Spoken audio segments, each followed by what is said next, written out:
I've got Payton here with me. We are gonna do your first ever GOLFTEC data-driven lesson. Are you excited? I'm excited but nervous. Don't be nervous, don't be nervous. This isn't that scary, I promise. So let's dive in, let's take a look at what your swing looks like and we'll talk through what we need to work on.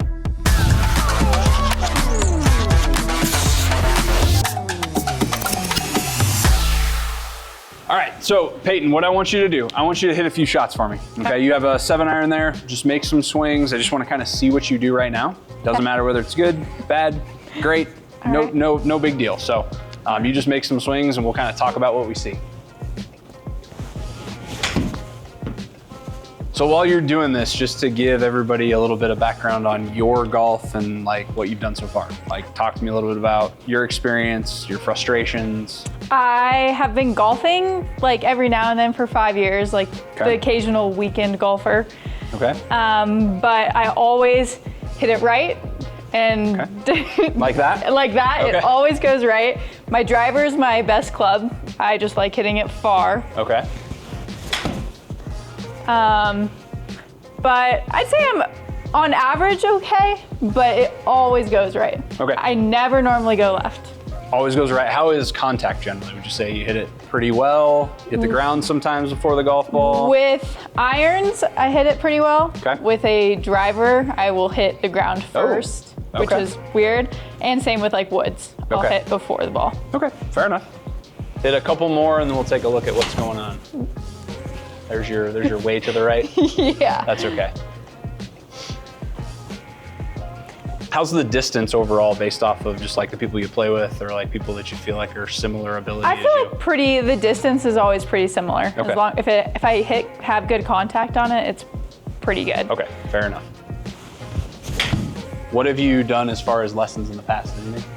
I played 8th grade golf. Okay, perfect. And so tons of instruction. That was about it. I've had a lesson or two, but mainly on putting. Never really on irons. Okay, so. Perfect. Hit one more and then we'll take a look.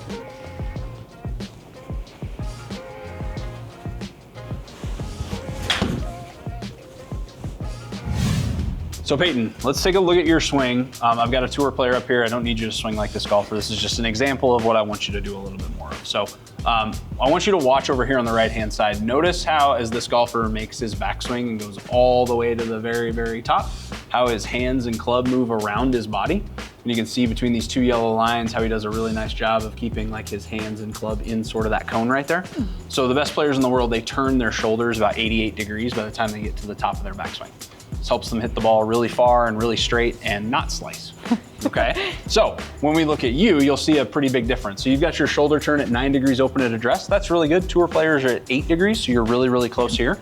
But as you go back, watch the difference of just how your hands and club move. You see how they start to move up and to the right, and your shoulder turn is at 32, so you're 10 degrees less than where you should be here. If we keep going, you can see by the time your arms get to basically parallel to the ground, how your hands are cutting through like your ear.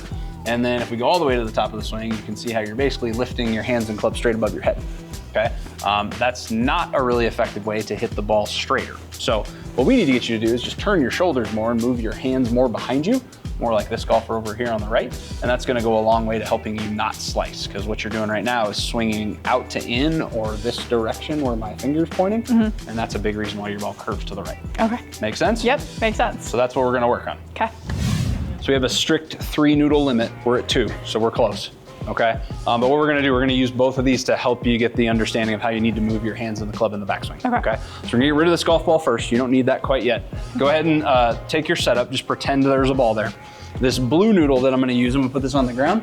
This is gonna represent the direction that I basically want you to be thinking of trying to swing the club. So what you were doing previously, you had the swing kind of going this way. Okay, all right? And when you do that, obviously in order to get the ball to go close to your target, you need to leave the face open, and that's why it curves to the right, okay?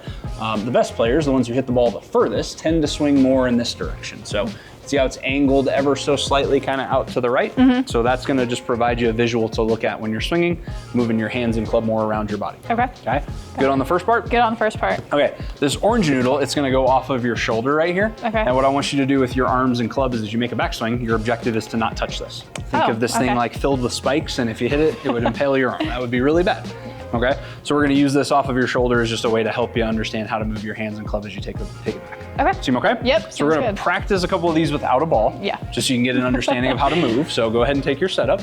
All right, arms and club stay under this, and you don't have to go super fast. There you go. It's fine. right. Perfect. Just make a couple of those swings. You can brush the turf as you go through. Feel how you just barely bumped into Yeah. it? That's totally fine. So same thing, just try to avoid this as best you can. There you go. Good. All right. That's totally fine. So that's really the objective that we're trying to work through. So I'm gonna have you make a couple swings. You're just gonna chip a couple out there. You're not gonna go super fast. And we're gonna try to get that club to travel on a little bit better club path, okay? If you do this correctly, you might push a couple, but the biggest thing that we're looking for is this number. See how that path number says 4.3 and has the arrow to the left? I want that number to be basically the same or even bigger, but the arrow pointing to the right. Right. Okay. Okay, so I want that arrow, instead of on the left-hand side, I want it pointed out to the right. All right. Cool? Yep. Think you got this? Probably. We'll believe see. Okay. I don't care if you top it, doesn't matter.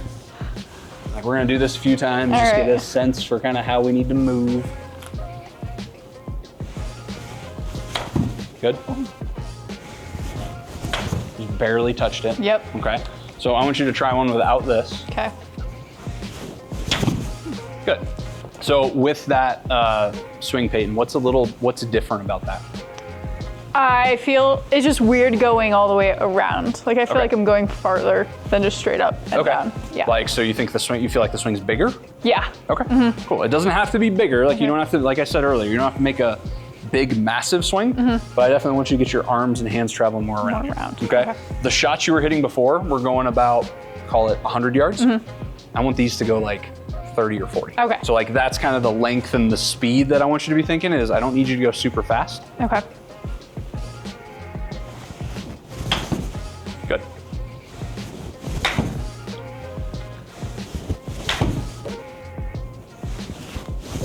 Good. So check this out. This is super cool. Okay, this is before, all right? You had your hands up above your head like you're holding a lightning rod, like ready to get struck by lightning outside. Okay, so you were at 77 degrees. So really all we worked on was basically just trying to get you to turn more, right? You told me it felt really weird.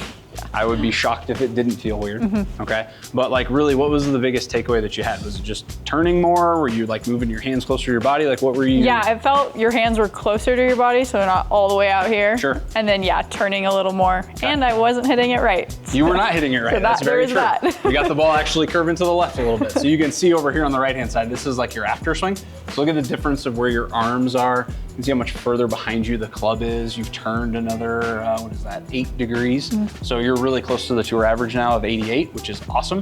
And then I threw this ball speed number up there because like, if you looked at these, you'd go, your hands are basically at about the same height, right? As far as like how high you took them. But you got 7 more miles an hour ball speed because you hit the ball more solidly over here, which is gonna help you hit the ball further. Yes. So that's super, super cool. So really nice job. That was Thank like, you. what? That was good. 5, 6, 7 swings, something like that.